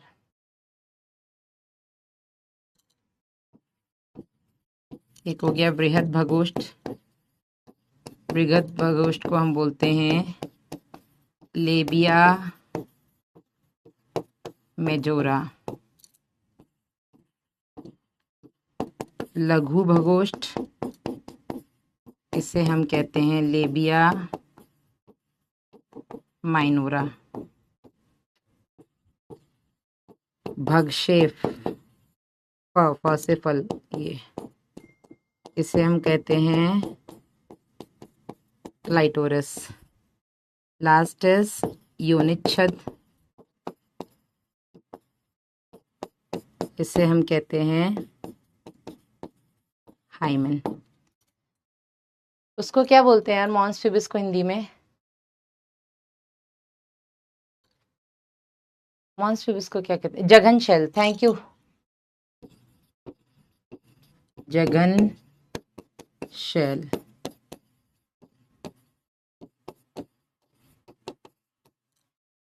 ये है बेटा आपका। अच्छा, यहाँ पे फैलोपियन नलिका के दूसरा नाम अगर मैं लिखूं तो इसको हम अंडवाहिनी या डिंबवाहिनी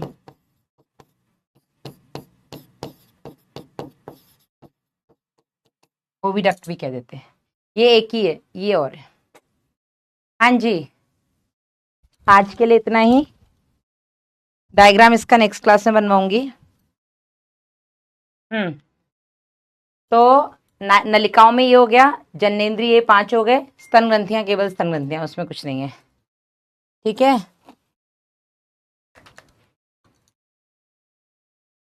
बना लीजिए जल्दी से, तब तक आप आज के लिए इतना ही है।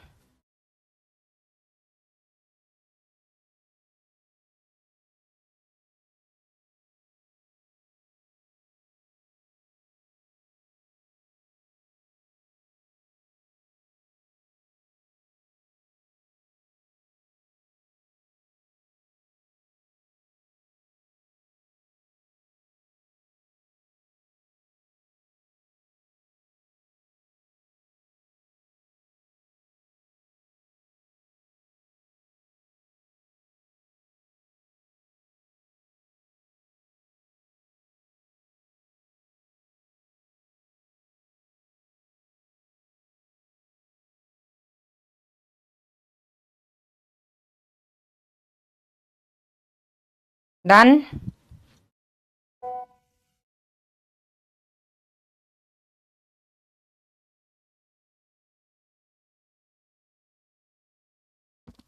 चलिए, तो आज के लिए इतना। होमवर्क में बेटा आज आपको DPP 2 मिलेगी, वो कर लीजिएगा।